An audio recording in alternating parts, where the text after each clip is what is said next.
Cockroaches അല്ലെങ്കിൽ പാറ്റ, വടക്കൻ മലബാറിലൊക്കെ നമ്മൾ സാധാരണ കൂറ എന്ന് പറയുന്ന ഇൻസെക്റ്റ് സാധാരണ വീട്ടമ്മമാർക്കൊക്കെ എന്നും ഒരു ഭീഷണിയായിട്ടുള്ള ഒന്നാണ്. പാറ്റയുടെ സാന്നിധ്യം പ്രത്യേകിച്ച് സ്ത്രീകൾക്കും കുട്ടികൾക്കും എന്നും ഒരു വൈകാരിക പ്രശ്നമായി മാറാറുണ്ട്.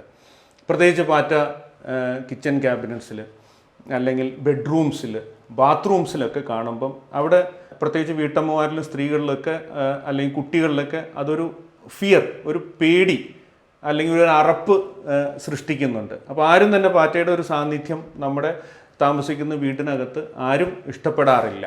എന്തുകൊണ്ടാണ് പാറ്റ നമ്മുടെ പ്രമൈസസിൽ, നമ്മളുടെ വീടുകളിലോ സ്ഥാപനങ്ങളിലോ, കൊമേഴ്ഷ്യൽ സ്ഥാപനം ആയിക്കോട്ടെ വീടുകളായിക്കോട്ടെ, എന്തുകൊണ്ടാണ് പാറ്റ അവിടെ വരുന്നത്? എങ്ങനെ നമുക്ക് അതിന് എഫക്റ്റീവായിട്ട് കൺട്രോൾ ചെയ്യാനായിട്ട് സാധിക്കും? അപ്പോൾ ഇതിനെക്കുറിച്ച് പറയുമ്പോൾ സാധാരണ ഏത് ഇൻസെക്റ്റ് ആയാലും നമ്മുടെ ഒരു പ്രമൈസിലേക്ക്, അത് വീടായിക്കോട്ടെ കൊമേഴ്ഷ്യൽ സ്ഥാപനമായിക്കോട്ടെ, ആ ഇൻസെക്റ്റ് അവിടെ വരുന്ന ഫുഡ് സെർച്ച് ചെയ്താണ്. അവർക്ക് ഫുഡ് വേണം, ഷെൽട്ടർ വേണം. ഈ രണ്ട് കാരണങ്ങൾ കൊണ്ടാണ് ഇൻസെക്റ്റ് നമ്മളുടെ പ്രമൈസിൽ വരുന്നത്. അപ്പോൾ ഇതിനെങ്ങനെ ഫലപ്രദമായി നമുക്ക് നേരിടാൻ സാധിക്കും എന്നുള്ളതാണ് നമ്മൾ ഇന്നിവിടെ ചർച്ച ചെയ്യുന്ന വിഷയം. സാധാരണഗതി നമ്മുടെ നാട്ടിൽ എപ്പോഴും കാണുന്നത് രണ്ട് തരത്തിലുള്ളതാണ്. ഒന്ന് അമേരിക്കൻ കോക്രോച്ചസ്. അമേരിക്കൻ കോക്രോച്ചസ് എന്ന് പറയുന്നത് ഈ ചിറകൊക്കെ ഉള്ള ഒരു വിഭാഗമാണ്. അത് ഫ്ലൈ ചെയ്യാൻ പറ്റുന്ന ഒരു വിഭാഗമാണ്. സാധാരണ അത് ബ്രീഡ് ചെയ്യുന്നത് ഡ്രെയിനേജസിലാണ്. പിന്നെ ഒന്ന് ജർമ്മൻ കോക്രോച്ചസ്. ഇത് രണ്ടുമാണ് സാധാരണഗതിയിൽ നമ്മൾ കാണുന്ന. പിന്നെ ഓറിയൻ്റൽ കോക്രോച്ചസ് എന്ന് പറഞ്ഞ വേറൊരു വിഭാഗമുണ്ട്. പക്ഷേ ആദ്യം പറഞ്ഞ രണ്ട് വിഭാഗമാണ് സാധാരണ നമ്മൾ കാണുന്നത്. അതിൽ തന്നെ അമേരിക്കൻ കോക്രോച്ചസിൻ്റെ പ്രസൻസ് നമ്മളുടെ വീടിനകത്തുണ്ടെങ്കിൽ അത് നമ്മളുടെ സാധാരണ ഇത് ബ്രീഡ് ചെയ്യുന്നത് ഡ്രെയിനേജിലാണ്. അപ്പോൾ നമ്മൾ ഡ്രെയിനേജ് സിസ്റ്റത്തിൽ എന്തോ തകരാറുണ്ട്. അതുകൊണ്ടാണ് ഈ അമേരിക്കൻ കോക്രോച്ചസിൻ്റെ പ്രസൻസ് നമ്മൾ കിച്ചനകത്തോ അല്ലെങ്കിൽ ബെഡ്റൂംസിലൊക്കെ കാണുന്നതിൻ്റെ ഒരു റീസൺ അതാണ്. അപ്പോൾ ഇങ്ങനെ വരുന്ന കോക്രോച്ചസ് പലതരത്തിലുള്ള ഡിസീസസ് ഉണ്ടാക്കുന്നുണ്ട്. അത് നിങ്ങൾക്ക് എല്ലാവർക്കും അറിയാവുന്നതാണ്. കോളറ, ടൈഫോയിഡ് ഫീവർ, ഇങ്ങനെ പല ഡിസീസസ് ഉണ്ടാക്കുന്നുണ്ട്. കൂടാതെ അത് നമ്മുടെ ഫുഡ് കണ്ടാമിനേറ്റ് ചെയ്യുന്നുണ്ട്. ജർമ്മൻ കോക്രോച്ചസ് സാധാരണ നമ്മൾ കാണുന്നത് കിച്ചൺ ക്യാബിനറ്റ്സിലാണ്. അപ്പോൾ ഈ നമ്മൾ പെസ്റ്റിസൈഡ്സ് വാങ്ങി അപ്ലൈ ചെയ്യുന്നു, വീണ്ടും ഇതിൻ്റെ ഒരു പ്രസൻസ് അവിടെ കാണുന്നു. അതെന്തുകൊണ്ടാണെന്ന് നോക്കാം. നമ്മൾ ഈ അടിക്കുന്ന പെസ്റ്റിസൈഡ്സ് അല്ലെങ്കിൽ ആരോസോൾ ടൈപ്പ് ഉള്ള പെസ്റ്റിസൈഡ്സോ കെമിക്കലോ എന്തു തന്നെ ആയിട്ടെ, അത് അപ്ലൈ ചെയ്യുന്ന സമയത്ത് അഡൾട്ടായിട്ടുള്ള കോക്രോച്ചസ് ഡെഡാവും. പക്ഷേ നമ്മൾ ആരും ശ്രദ്ധിക്കപ്പെടാതെ പോകുന്ന ഒരു കാര്യമുണ്ട്. ഇതിൻ്റെ എഗ്സ് അവിടെ ഉണ്ടാവും. സാധാരണഗതിയിൽ അമേരിക്കൻ കോക്രോച്ചസ് അതിൻ്റെ എഗ്ഗിന് നമ്മൾ ഊത്തിക്ക എന്ന് പറയുന്നത്, ഈ ഊത്തിക്ക അല്ലെങ്കിൽ ആ എഗ് കേസ് ഹാച്ച് ചെയ്യുന്നതിന് ദിവസങ്ങൾക്ക് മുമ്പേ അതെവിടെയെങ്കിലും ഡെപ്പോസിറ്റ് ചെയ്യും. അത് നമ്മുടെ കിച്ചൺ ക്യാബിനറ്റ്സിലാകാം, അല്ലെങ്കിൽ ഏതെങ്കിലും കോർണേഴ്സിലാകാം, ഡാർക്ക് പ്ലേസസിലാകാം. അത് കുറച്ച് ദിവസം കഴിയുമ്പോൾ ഒരു ആംബിയൻ്റ് അറ്റ്മോസ്ഫിയർ ഉണ്ടെങ്കിൽ അത് ഹാച്ച് ചെയ്ത് പുറത്തു വരുന്നു. അപ്പോൾ ഇത് നമ്മളുടെ ശ്രദ്ധയിൽപ്പെടാതെ പോകുന്ന ഒരു കാര്യമാണ്. കാരണം നമ്മളൊരു പെസ്റ്റിസൈഡ് അപ്ലൈ ചെയ്യുന്ന സമയത്ത് ഈ പെസ്റ്റിസൈഡ് ഒന്നും എഗ്സിനെ കില്ല് ചെയ്യാനുള്ള കപ്പാസിറ്റി ഇല്ല. അത് ഓവിസിഡൽസ് അല്ല, എക്സെപ്റ്റ് ഫിമിഗൻസ് പോലെയുള്ള മിഥൽ ബ്രോമൈഡ് പോലെയുള്ള ഫിമിഗൻസിന് മാത്രമേ എഗ്സിനെ കില്ല് ചെയ്യാനായിട്ട് സാധിക്കുകയുള്ളൂ.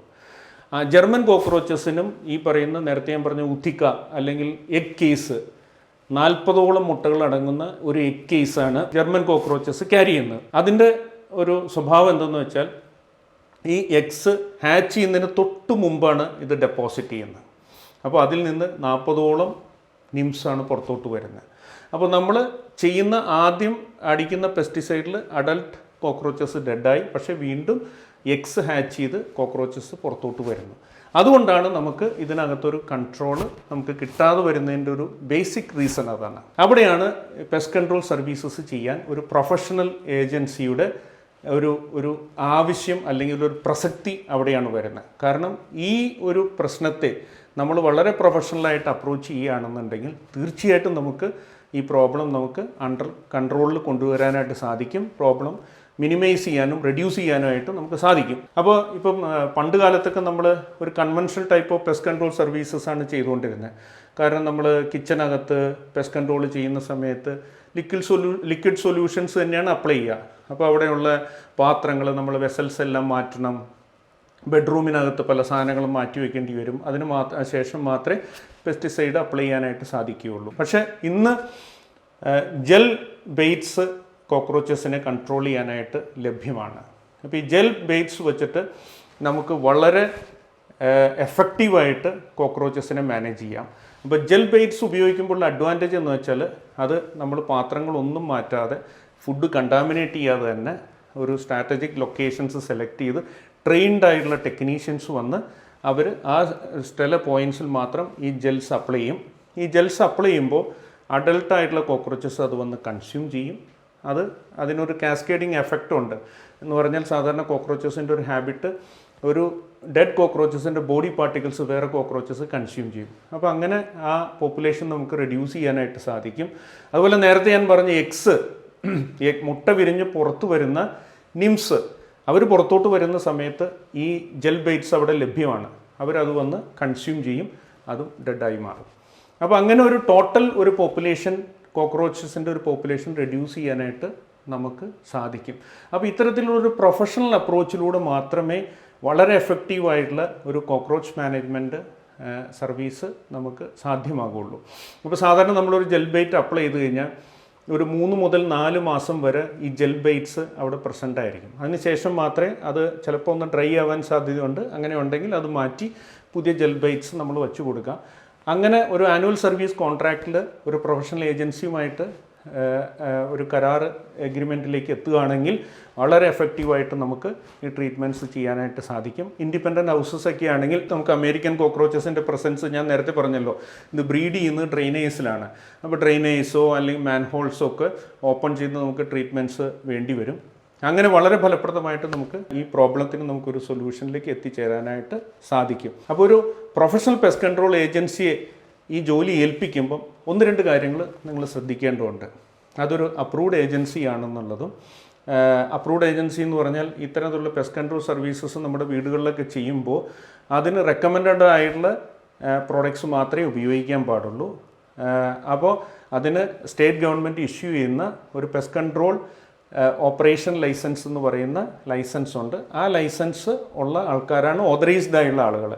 അവർ തന്നെയാണ് ഈ സർവീസ് ചെയ്യുന്നതെന്നുള്ളത് മനസ്സിലാക്കുക. പിന്നെ അതുപോലെ ഉപയോഗിക്കുന്ന പ്രൊഡക്ട്സ് എന്തൊക്കെയാണെന്നുള്ളതിൻ്റെ ഡീറ്റെയിൽസ് അവരോട് കളക്ട് ചെയ്യുക. അതിന് MSDS അടക്കമുള്ള കാര്യങ്ങളുണ്ട്. അത് പ്രൊഫഷണൽ ഏജൻസി ആണെങ്കിൽ അവർക്ക് നിങ്ങൾക്ക് കൈമാറാനായിട്ട് സാധിക്കും. അപ്പോൾ വളരെ ട്രാൻസ്പെറൻ്റ് ആയിട്ട് നിങ്ങളുടെ വീടിനകത്ത് ചെയ്യുന്ന സർവീസ് സൈഡ് എഫക്ട്സ് ഒന്നുമില്ല എന്നുള്ളത് എൻഷുർ ചെയ്യാം. അപ്പോൾ ഇതിൻ്റെ ഏറ്റവും വലിയൊരു അഡ്വാൻറ്റേജ് ഈ സർവീസസിൻ്റെ ജെൽ ആപ്ലിക്കേഷൻ്റെ ഒരു തുള്ളി ലിക്വിഡ് പെസ്റ്റിസൈഡ് നമ്മളുടെ വീടിനകത്ത് അടിക്കാതെ തന്നെ എഫക്റ്റീവായി കോക്രോച്ചസിനെ കൺട്രോൾ ചെയ്യാം എന്നുള്ളതാണ്. അപ്പോൾ ഈ ജെൽ ബെയ്റ്റ്സ് നമ്മൾ എങ്ങനെ ഉപയോഗിക്കുന്നത്, ഏതൊക്കെ ഏരിയാസിലാണ് നമ്മൾ കൂടുതൽ ഫോക്കസ് കൊടുക്കേണ്ടത്, ഇത്തരം കാര്യങ്ങളെല്ലാം നമുക്ക് അടുത്തൊരു വീഡിയോസിലൂടെ നിങ്ങളുടെ മുന്നിലേക്ക് എത്താനായിട്ട് സാധിക്കും. താങ്ക്